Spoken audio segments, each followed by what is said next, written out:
watch the Kishan Reddy press meet from Nampally. 26వ తేదీ ఉత్తరం రాసి మీరు దయచేసి ఈ యొక్క విధ్వంసాన్ని ఆపండి, ఈ కూల్చివేతను ఆపండి అనేటువంటి విషయాన్ని చాలా స్పష్టంగా నేను ముఖ్యమంత్రి గారికి వివరించడం జరిగింది. కానీ ఇవేవి ప్రజల ఆందోళనను కానీ ప్రజల మనోవేదనను కానీ పరిగణలోకి తీసుకోకుండా ముఖ్యమంత్రి గారు ఈ రకంగా వ్యవహరించడం ఏమాత్రం న్యాయం కాదు. ఈరోజు నేను మనవి చేస్తా ఉన్నాను, గతంలో ఉన్నటువంటి 10 సంవత్సరాల క్రితం అధికారంలోకి వచ్చినటువంటి టీఆర్ఎస్ పార్టీ కూడా ఇదే విధంగా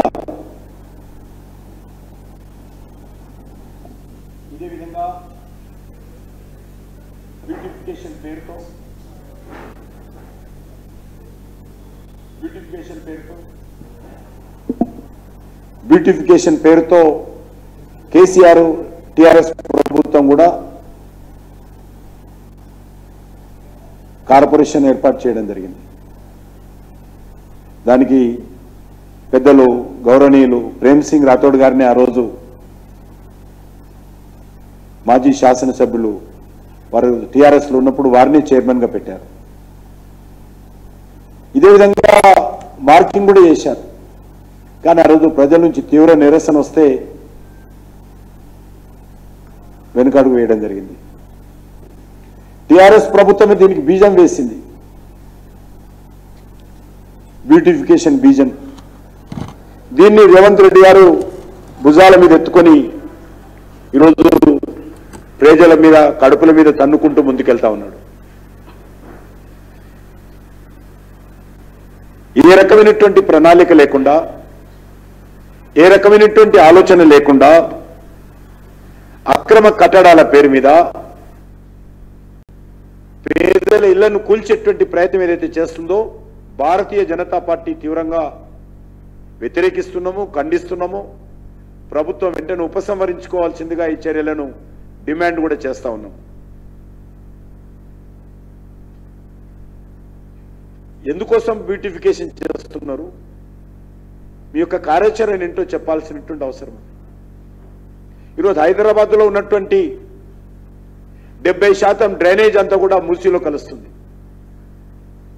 మీరు బ్యూటిఫికేషన్ మూసి వేస్తే ఈ డ్రైనేజ్ నీళ్ళంతా ఎక్కడ పోతే చెప్పాలి. డ్రైనేజ్ సమస్య పరిష్కారం చేయకుండా, స్ట్రాంగ్ వాటర్ సమస్య పరిష్కారం చేయకుండా ఈరోజు 1,50,000 కోట్లతో మూసి బ్యూటిఫికేషన్ పేరుతో మీరు చేస్తున్నటువంటి చర్యలు ఏవైతున్నాయో అనాలోచితమైనటువంటి చర్యలు. డ్రైనేజ్ సిస్టమ్ అంతా కూడా మూసిలో కలిపారు. అక్కడ మనము చేవెళ్ళ నుంచి మొదలు పెడితే, గండిపేట నుంచి మొదలు పెడితే మన యొక్క హయత్ నగర్ వరకు కూడా అన్ని రకాల డ్రైనేజీ వ్యవస్థ అంతా కూడా మూసిలో కలిపారు. దానికి ప్రత్యామ్నాయం ఏమిటి? ముందు ఈ మూసికి సంబంధించినటువంటి రివర్లో కలుస్తున్నటువంటి డ్రైనేజీ పైపులంతా కూడా తీసుకుపోవడానికి ఏ రకమైనటువంటి కార్యాచరణ మీ దగ్గర ఉంది? ముందు ఆ పని పరిష్కారం చేయండి. ఇల్లు కూల్చడం తొందర ఎందుకు? పేదవాడి పొట్టగొట్టడం తొందర ఎందుకు? పేదవాడి నిల్వ నీడ లేకుండా దుర్మార్గంగా వివరించడానికి తొందర ఎందుకు?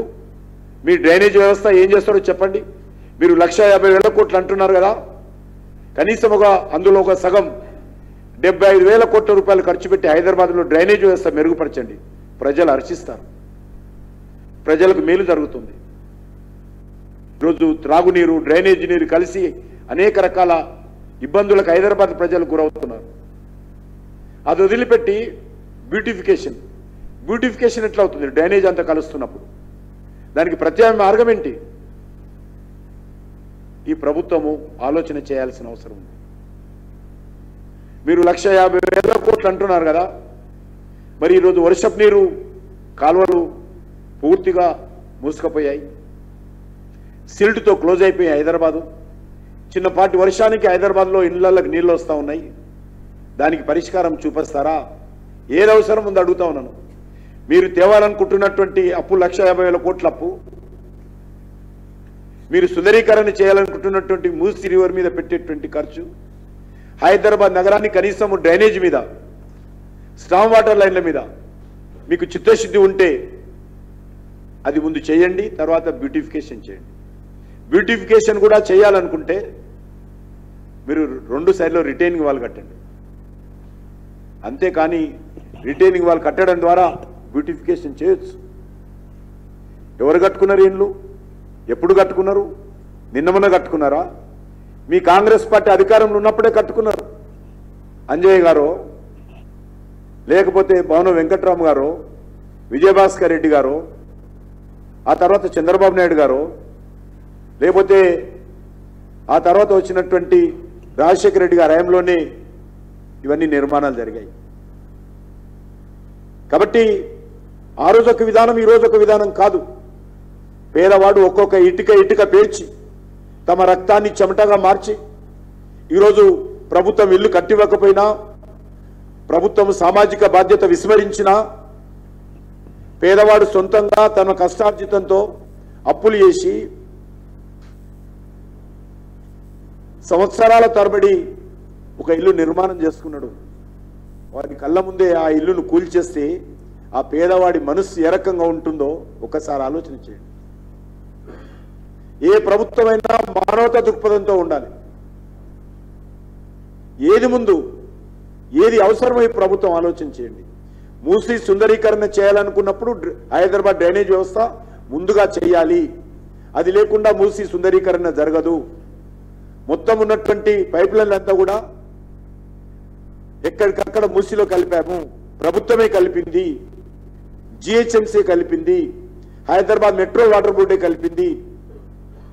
మూసీ ఎండాకాలంలో వస్తున్నటువంటి నీరు ఎక్కడో హిమాయత్ సాగర్ నుంచో గండిపేట నుంచో రాదు.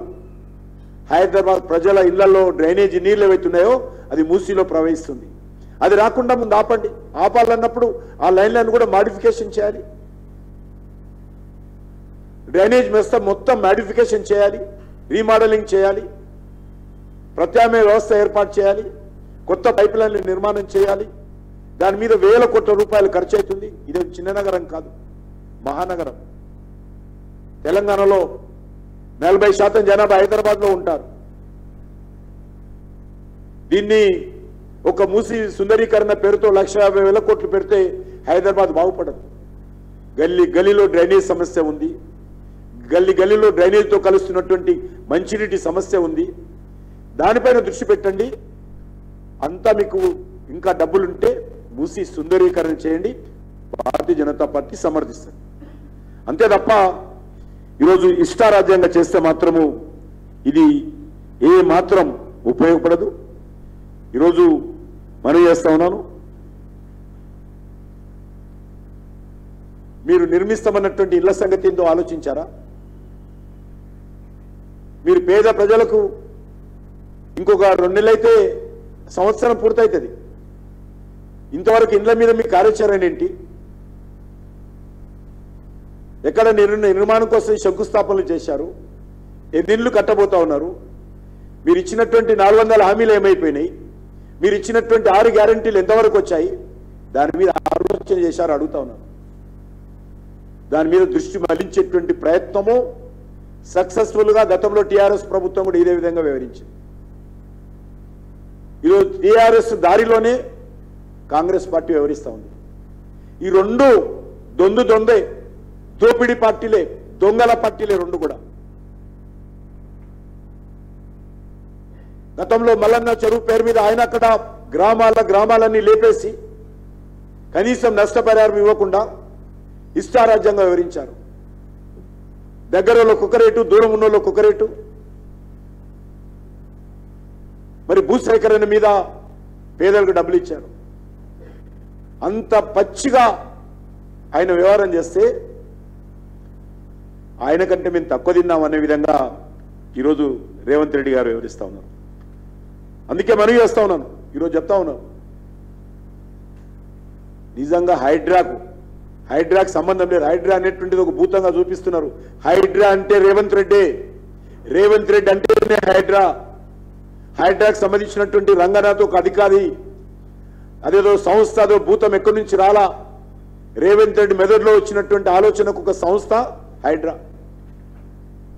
ఈరోజు హైడ్రాను విమర్శించడం కాదు, హైడ్రాను పుట్టించినటువంటి రేవంత్ రెడ్డి దీనికి బాధ్యుడు. ఈరోజు అడుగుతా ఉన్నాను, నిజంగా హైడ్రా చేయాల్సిన పనులు అనేక చెరువుల్లో బడాబాబులు, పెద్ద పెద్ద రియల్ ఎస్టేట్ కంపెనీలు, పెద్ద పెద్ద రాజకీయ నాయకులు, పెద్ద పెద్ద వ్యాపారవేత్తలు ఎవరైతే ఫామ్ హౌజుల పేరు మీదనో ఎస్టేట్ల పేరు మీదనో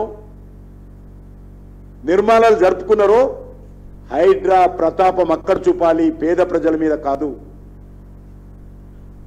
ఈ రేవంత్ రెడ్డి ప్రభుత్వము దమ్ము ధైర్యం ఉంటే వాళ్ళను కూల్చండి.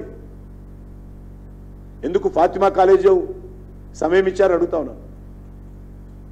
ఎడ్యుకేషన్ ఇయర్ అన్నారు. ఎస్, ఏదైతే మీకు ఇల్లు కూల్స్తున్నారో వాళ్ళ పిల్లలు కూడా అక్కడ కనీసం అక్కడక్కడే చదువుకుంటున్నారు. వాళ్ళ విద్యా సంవత్సరం పునా ఎక్కడో నువ్వు తీసుకుపోయి ఎక్కడో హయత్ నగరం లేకపోతే చౌటుప్పల్లో మీరు ఇల్లు ఇస్తామంటే ఆ పిల్లల చదువు ఏమైపోవాలి? వాళ్ళకి విద్యా సంవత్సరం అవసరం లేదు పేదవాడికి. ఎంఐఎం నాయకుల సంస్థలకు విద్యా సంవత్సరం కావాలి. ఎందుకు ద్వంద్వ నీతి అడుగుతా ఉన్నాను.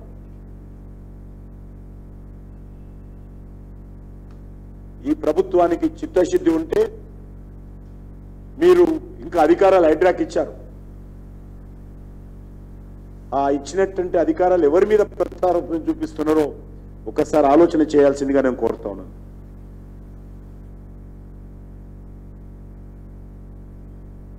ఈరోజు రేవంత్ రెడ్డి ప్రభుత్వము అంటే కాంగ్రెస్ పార్టీ ప్రభుత్వము, గతంలో కేసీఆర్ ప్రభుత్వము అంటే బీఆర్ఎస్ ప్రభుత్వము, ఈ రెండు ప్రభుత్వాలు కూడా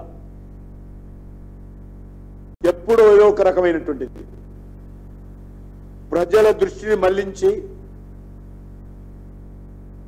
ప్రభుత్వం ప్రజలకు ఇచ్చినటువంటి హామీల నుంచి దృష్టి మళ్లించేటువంటి ప్రయత్నం గతంలో కూడా చేశారు. కేసీఆర్ గారు రైతుల మోటార్లకు మీటర్లు పెడతారని ఢిల్లీకి వచ్చి ధర్నా చేశాడు.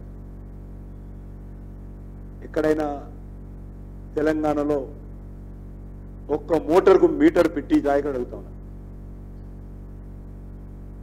పూర్తిగా రాష్ట్ర పరిధిలో అంశాన్ని కేంద్ర ప్రభుత్వం మీద రుద్ది ఆ రోజు ఆయన ప్రజల దృష్టి మళ్లించడం కోసం ఢిల్లీకి వెళ్లి ధర్నా చేశాడు ముఖ్యమంత్రి కేసీఆర్. ఎవరు ఉద్ధరిస్తాను. ఆ రకంగా అనేక విషయాలలో కేసీఆర్ ఇదే విధంగా వివరించాడు. ఈరోజు కూడా రేవంత్ రెడ్డి గారు తను ఇచ్చినటువంటి 400 హామీలు, తను ఇచ్చినటువంటి 6 గ్యారంటీలను అమలు చేయకుండా చేతులు ఎత్తేసి ఈరోజు తెలంగాణ ప్రజల దృష్టి మళ్లించేటువంటి ప్రయత్నము హైడ్రా పేరుతో ఈరోజు మీడియాలో చర్చకు వచ్చే విధంగా చర్యలు తీసుకుంటున్నాను. ఈరోజు నేను జమ్మూ కాశ్మీర్ నుంచి వచ్చాను. హిమాచల్ ప్రదేశ్లో ఇదే విధంగా కాంగ్రెస్ పటేనే అనేక రకాల గ్యారంటీలు ఇచ్చింది.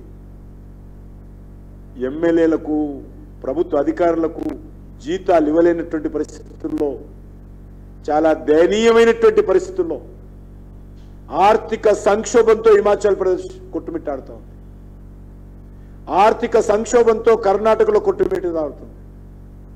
కర్ణాటకలో కూడా కాంగ్రెస్ పార్టీ ప్రభుత్వము 5 గ్యారంటీలు ఇచ్చి అమలు చేయకుండా ఈరోజు అనేక రకాల అవినీతి ఆరోపణలకు ముఖ్యమంత్రికే పాల్పడి ఈరోజు న్యాయస్థానంలో ఈరోజు ఆరోపణలు ఎదుర్కొంటున్నటువంటి పరిస్థితి కర్ణాటకలో ఉంది. సరిగ్గా అదే పరిస్థితి తెలంగాణలో రాబోతుంది. ఒక హైదరాబాద్ నగరంలో వస్తున్నటువంటి ఆదాయాన్ని అడ్డం పెట్టుకొని ఈ ప్రభుత్వాలు, గతంలో టీఆర్ఎస్ ప్రభుత్వం కానీ కాంగ్రెస్ పార్టీ ప్రభుత్వం కానీ దోపిడీకి పాల్పడతా ఉన్నారు. ఆర్జీ ట్యాక్స్ కానీ, ఆర్ఆర్ ట్యాక్స్ కానీ ఈరోజు ఇప్పటికి కూడా వేస్తూ ఉన్నారు. రియల్ ఎస్టేట్ వ్యాపారస్తులు అందరూ కూడా తమ కబంధ హస్తాల్లో పెట్టుకొని అణిచివేసేటువంటి ప్రయత్నం చేస్తూ ఉన్నారు. పెద్ద పెద్ద వ్యాపారస్తులను పిలిపించి బెదిరించేటువంటి ప్రయత్నం చేస్తూ ఉన్నారు. పెద్ద పెద్ద కంపెనీలను పిలిపించి ఆర్జీ ట్యాక్స్, ఆర్ఆర్ ట్యాక్స్ వసూలు చేస్తూ ఉన్నారు.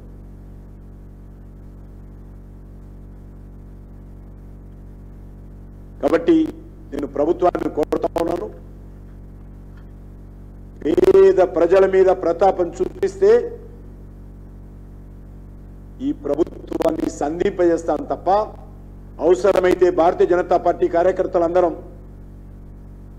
దేనికైనా సిద్ధంగా ఉంటాను తప్ప, పేదవాడి ఇళ్ల మీద గడ్డపార వేసిన,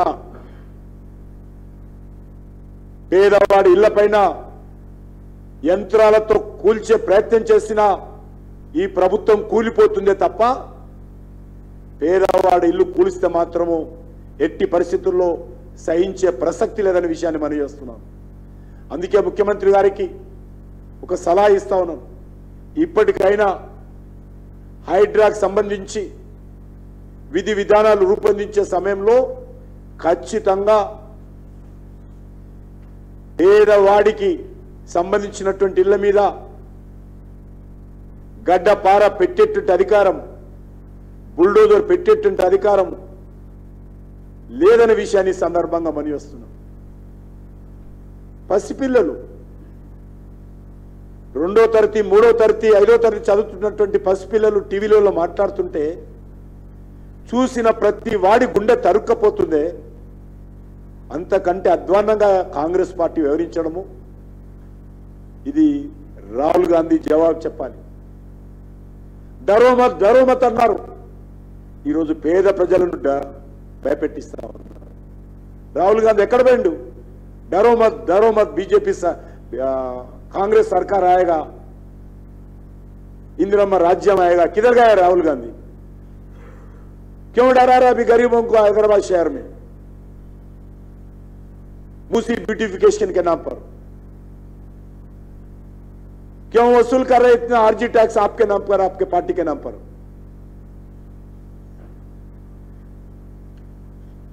నేను మరొకసారి ఈ విషయంలో మా పార్టీ అన్ని శాఖల విజ్ఞప్తి చేస్తా ఉన్నాను.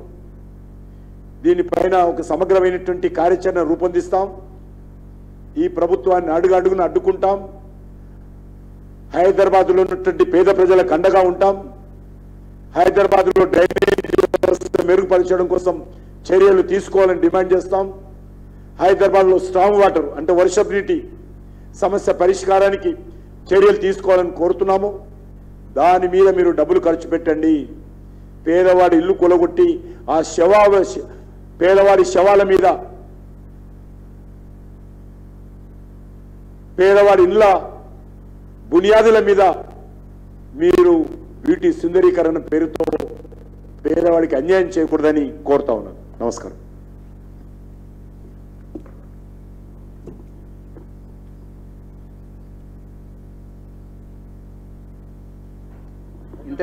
ఇంతటితో ఈ సమావేశం ముగిసింది.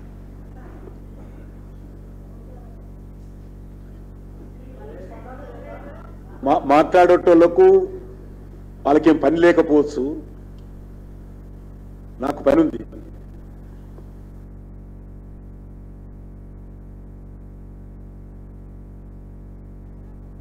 తీసుకోకుండా